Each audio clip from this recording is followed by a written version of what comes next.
You're listening to That YA Podcast.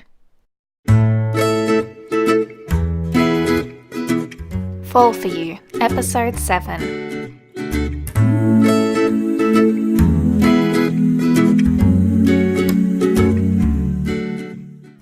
I don't know why I ever agreed to go to that party. I knew it was a bad idea when Desi brought it up, but I decided to go regardless. Maybe it was because I felt like I owed her something after all the fights we'd been having recently. Maybe it's because my anxiety wasn't as bad when she asked. Maybe it's because I hadn't been to a party since year 9. But it was stupid. I knew as soon as I'd said yes that I was going to regret it later. And I did. I was going to text Desi that I wasn't feeling well last night, but I just couldn't hit send. I couldn't let her down. Again.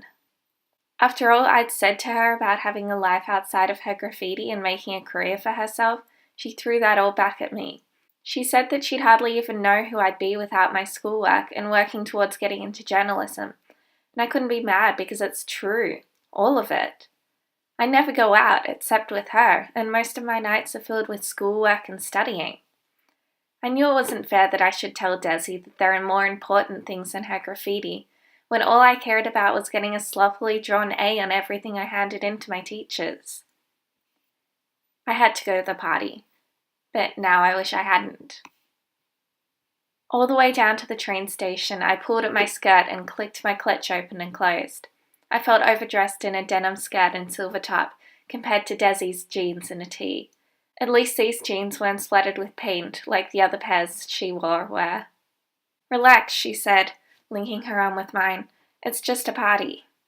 Just a party. Yeah, it was the first party I've been to in years, with people I hardly knew in a house I'd never been to. For the whole train ride to Balaclava, I was jittery. I jumped with every sudden noise and shrunk back into the uncomfortable seat when someone in a hoodie got onto the carriage. I didn't like taking trains at night. Granted, it was only 9:30, but still. I didn't want to think about how late we'd be leaving the party, and how we were going to get home when we did. It wasn't that I was afraid of the dark. I was more afraid of people. I don't trust anyone I don't know. People always want something from you, and if they don't get it, things can end badly. When we finally got to the house where Desi said the party was, my heart leapt into my throat.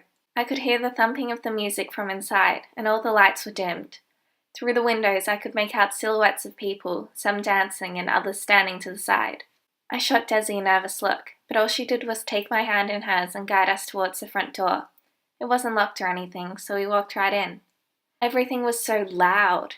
The music, the talking, which was more like yelling, the cheers from inside.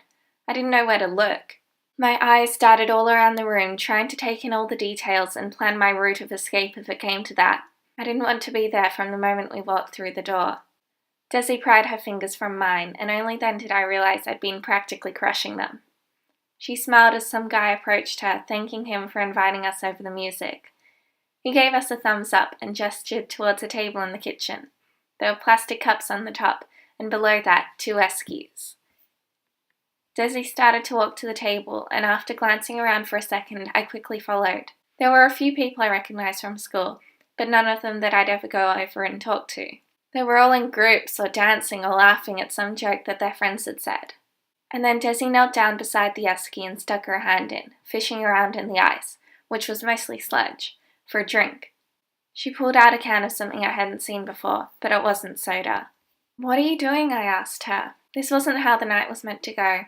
She wasn't meant to start drinking, leaving me to be the sober one in charge of getting us home safely. I needed her. She looked at me strangely and said, "I'm getting something to drink. Do you want anything?" I shook my head. "You're not going to get drunk, are you?"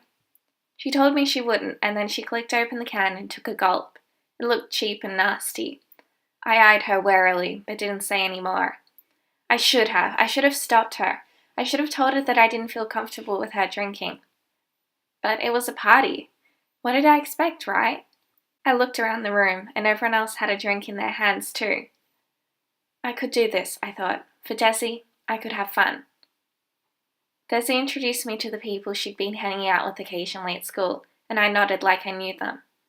I think one of them might have been in my English class, but it was so hard to tell with everyone out of uniform and their hair down. I could hardly recognize Desi. Her laughter came easily, and by the time she picked up a second can, she was moving in time to the music. "Come on," she yelled to me, holding out a hand and backing onto the dance floor. I reluctantly followed her, trying to imagine that there was no one else actually here, and that it was just the two of us, like when she took me to the new exhibition at the art gallery. I didn't know the song we were dancing to, but all the people around us seemed to. It was like everyone else was in on this secret language, and I was left without a clue about what was going on. Even Des sang the words between sipping her drink. I didn't even know what it was. Vodka? Wine in a can? I must have been eyeing it because she held it out for me with a raised eyebrow. I shook my head again and she shrugged, then chugged it down and threw the empty can somewhere behind her. She took my hands and pulled them back and forth in the worst possible form of dancing. I felt like everyone was watching us, judging us, but they probably weren't. Who knows? All I could think about was that I was in a house with a ton of people I barely knew, most of whom were probably already drunk, with Desi, who I'm not sure would be able to stand upright by the end of the night. She twirled me around and I tried to laugh, but it got stuck in my throat. I felt like all the air in the living room was too hot to breathe. I had to get out of there, go outside, go somewhere.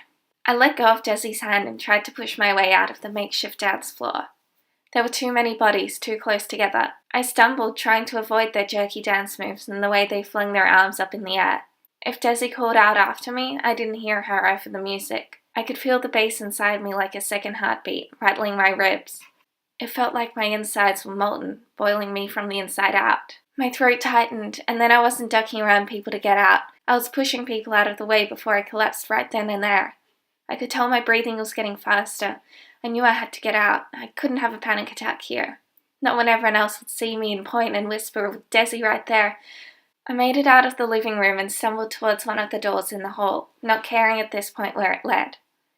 The light still danced in front of my eyes like the dots you see from staring at the sun for too long. I reached out for the knob, twisted it, and fell into the room. Pushing the door closed, I fumbled for the light before sliding down onto the cold tiles.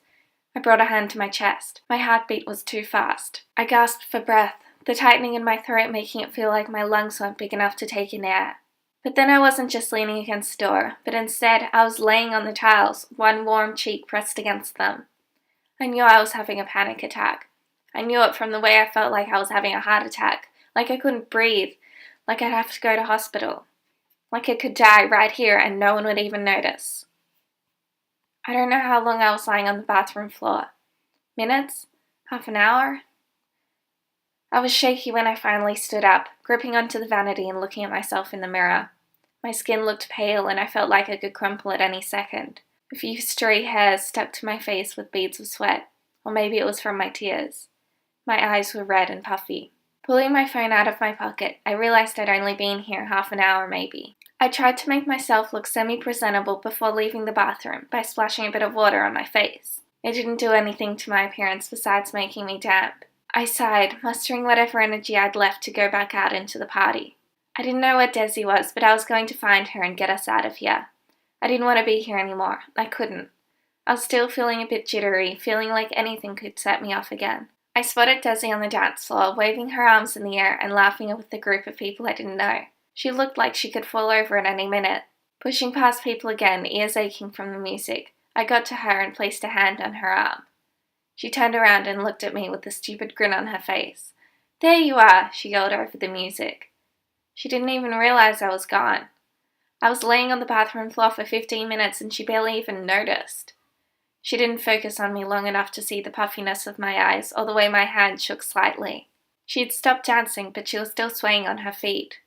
"Come dance with me," she said, grabbing my arm and pulling me close to her. I didn't know if it was just the way she had yelled over the music, but her voice sounded slurred.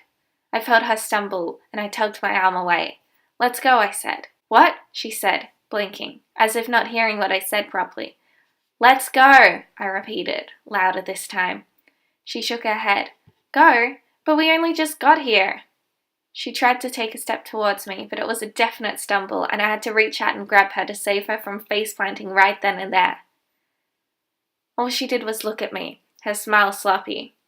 "I want to go," I said firmly, now pulling her out of the living room. I told her she was drunk when we were far enough away from the music that we could hear each other without yelling.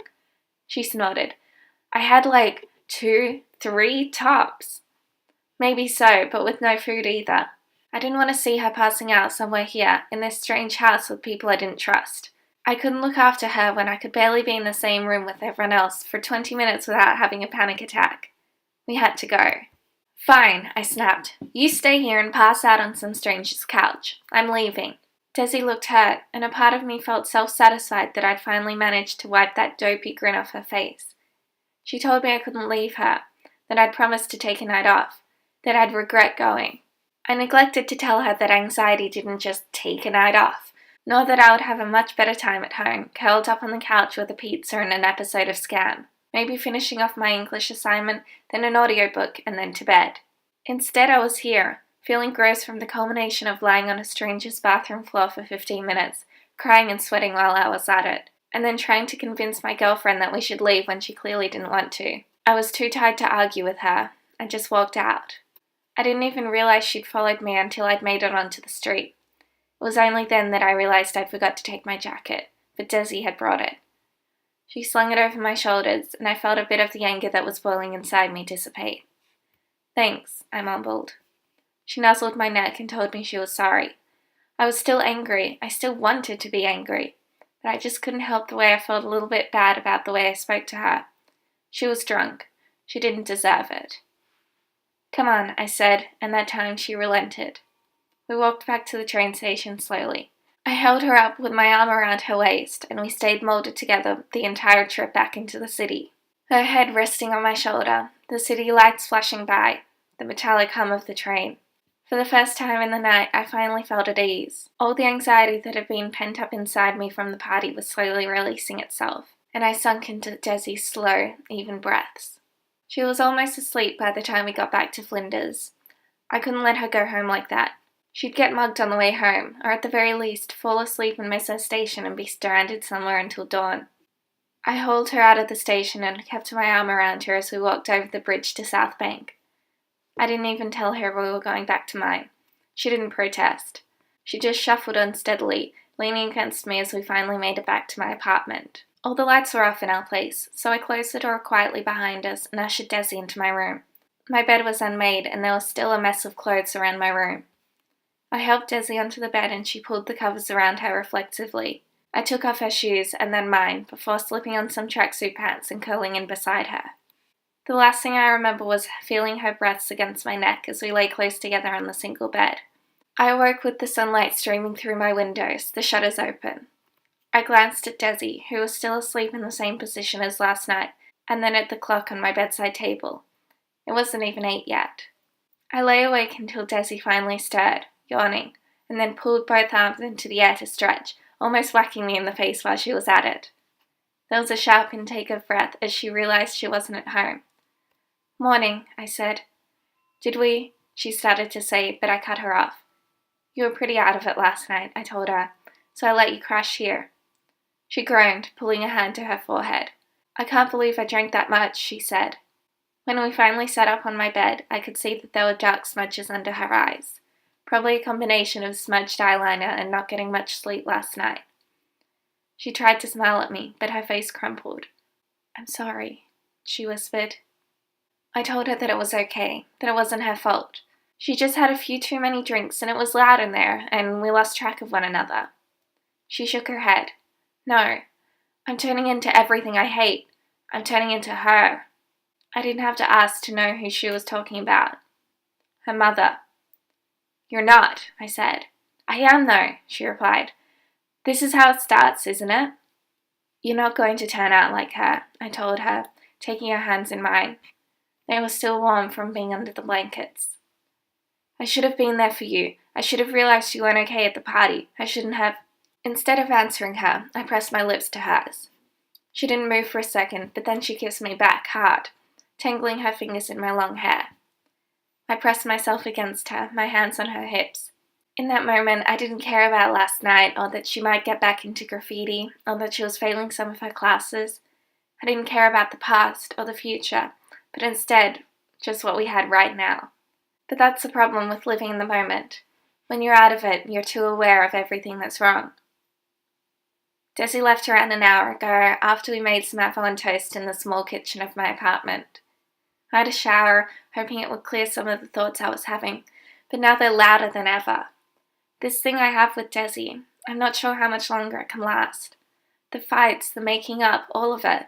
This isn't what love is supposed to be, right? I love her. God, I love her so much. But what we have between us, I don't know. Maybe I'm overreacting. Maybe I'm just tired. I'm thinking about drinking some tea and getting back into bed right now, to be honest.